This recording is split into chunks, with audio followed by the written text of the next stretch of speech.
Hello everyone, आज हम SSC CGL 2024 pre के जो कि 9 सितंबर को हुआ था उसकी शिफ्ट 1 के दो क्वेश्चंस करने वाले हैं। क्वेश्चन नंबर 15 हमें कहता है कि एक सर्किल है हमारे पास जिसका सेंटर ओ है और हमें दो कोड्स दे रखी हैं ए बी और C D on the same side of the centre. तो हमने ये दोनों कॉर्ड्स बना लिए हैं, ए सी डी और ए बी। सी डी की लेंथ हमको 24 सेंटीमीटर दी हुई है और ए बी की लेंथ हमको 10 सेंटीमीटर दी हुई है।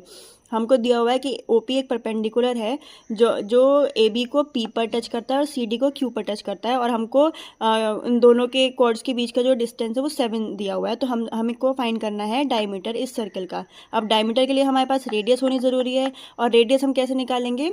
देखिए, ये जो हम इन दोनों लाइंस को टच कर देंगे, ओ से सी को और ओ से ए को, तो हमारे पास रेडियस आ जाएगी। और रेडियस दोनों ही, तो हमारे पास ये दो ट्रायंगल्स भी बन गए, तो रेडियस दोनों ट्रायंगल्स में सेम ही होगी। तो हम पाइथागोरस लगा लेंगे, तो दोनों ही हमारे केस में आर स्क्वायर की हमारे पास हाइपोटेन्यूज होगा।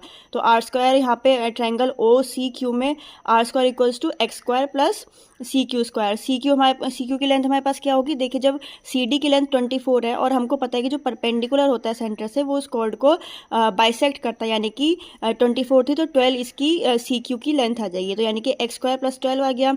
उसी तरह से ट्रायंगल ओ ए पी में ओ ए यानी कि R square equals to O P यानी कि एक्स प्लस 7 का होल स्क्वायर, और ए पी की लेंथ हमारे पास कितनी आ गई? जब ए बी की लेंथ 10 है तो ए पी की लेंथ उसका हाफ यानी कि 5 हो जाएगी। दोनों की वैल्यू आर स्क्वायर के जितनी है तो हम दोनों को इक्वल में रख देंगे। आर स्क्वायर से एक्स स्क्वायर कैंसिल हो गया, तो 14x इज इक्वल्स टू 70 आ गया, तो x की वैल्यू 5 आ गई। देखिए, अब दो तरीके हैं यहाँ से क्वेश्चन को सॉल्व करने के। पहला तो ये कि आप x की वैल्यू को पुट कर दीजिए इन दोनों में से, या तो इसमें या फिर इसमें। x की वैल्यू पुट कर दीजिए तो हमारे पास r की वैल्यू आ जाएगी, या फिर आप शॉर्टकट भी अपना सकते हैं, जैसे कि आप पाइथागोरस ट्रिपलेट भी लगा सकते हैं। हमको पता है कि जो पाइथागोरस ट्रिपलेट होती है 5, 12 और 13 होती है। 5 और 12 के साथ 13 का ट्रिपलेट बनता है, तो यानी कि 13 हमारी आर आ जाएगी ट्रायंगल ओ सी क्यू में, ऊपर वाले ट्रायंगल में। तो जब आर हमारे पास 13 है तो डायमीटर हमारे पास 26 सेंटीमीटर आ जाएगा। नेक्स्ट क्वेश्चन पे चलते हैं। क्वेश्चन नंबर 16 हमें कहता है कि कोसेक थीटा की वैल्यू हमको गिवन थी 5/3। तो हाँ, हमको इसका वैल्यू फाइंड करनी थी। तो हमको पता है कि सेक स्क्वायर थीटा -1 होता है टेन स्क्वायर थीटा, तो इंटू कॉट स्क्वायर थीटा हम ऐसे कैसे रहने देंगे। 1 प्लस कॉट स्क्वायर थीटा होता है कोसेक स्क्वायर थीटा।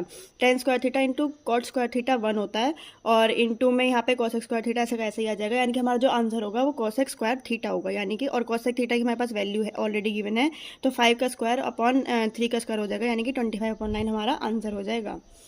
तो ये थे दो क्वेश्चंस। आई होप आपको पसंद आए हैं तो please like share and subscribe करिएगा। Thank you.